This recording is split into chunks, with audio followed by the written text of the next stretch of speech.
India ब्लॉकના સાથી પક્ષો ઉપપ્રમુખ જગદીપ ધાનખર વિરુદ્ધ અવિશ્વાસ પ્રસ્તાવ લાવ્યા છે। વિપક્ષનો આરોપ છે કે ધાનખરે રાજ્યસભાની કાર્યવાહી અત્યંત ભેદભાવ રીતે ચલાવવાના કારણે આ પગલું ભરવું પડ્યું છે। વિપક્ષે વધુમાં કહ્યું હતું કે તેઓ સરકારના પ્રવક્તા તરીકે કામ કરી રહ્યા છે। વિપક્ષી એકતા ઇન્ડિયા ગઠબંધનના નેતાઓએ રાજ્યસભાના અધ્યક્ષ જગદીપ ધનખડ વિરુદ્ધ અવિશ્વાસ પ્રસ્તાવ લાવવા તૈયારી શરૂ કરી છે। આ દરમિયાન કોંગ્રેસના અધ્યક્ષ અને રાજ્યસભામાં વિપક્ષના નેતા મલ્લિકાર્જુન ખડગેએ દેશના પ્રથમ રાષ્ટ્રપતિ ડોક્ટર સર્વપલ્લી રાધાકૃષ્ણનને પણ યાદ કરી જગદીપ ધનખડ સામે કટાક્ષ કર્યો।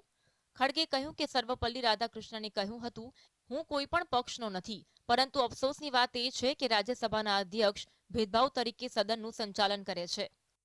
મલ્લિકાર્જુન ખડગેએ વધુમાં કહ્યું કે વિપક્ષી નેતાઓને બોલવાથી ન અટકાવી શકાય। રાજ્યસભાના અધ્યક્ષ હોવા છતાં ગૃહમાં હોબાળો ચાલી રહ્યું છે। તેમના વર્તનથી દેશની ગરિમાને નુકસાન થયું છે। અમારી તેમની સાથે કોઈ ખાનગી દુશ્મની નથી। આજના સમયમાં ગૃહમાં વધુ રાજકારણ રમાઈ રહ્યું છે। તો બીજી તરફ અવિશ્વાસ પ્રસ્તાવને લઈ ભાજપે પણ વિપક્ષને ઘેરવાનો પ્રયાસ કર્યો હતો। વાસ્તવમાં હાલ રાજ્યસભાના અધ્યક્ષ જગદીપ ધનખડને લઈ શાસક પક્ષ અને વિપક્ષ વચ્ચે આરોપ પ્રત્યારોપનો દોર શરૂ થયો છે। ઉપરાષ્ટ્રપતિ જગદીપ ધનખડને પદ પરથી હટાવવાની માંગણી સાથે વિપક્ષ ભારત બ્લોક રાજ્યસભામાં અવિશ્વાસ પ્રસ્તાવ લાવ્યા છે। કોંગ્રેસના નેતૃત્વ હેઠળ ઇન્ડિયા બ્લોકના તમામ સાંસદોએ મંગળવારે બંધારણની કલમ 67B હેઠળ રાજ્યસભાના મહાસચિવને આ સંબંધિત પ્રસ્તાવ રજૂ કર્યો હતો, જે બાદ તેમના વિરુદ્ધ અવિશ્વાસ પ્રસ્તાવની પ્રક્રિયા વધુ તેજ થઈ છે। Bureau report, GSTV।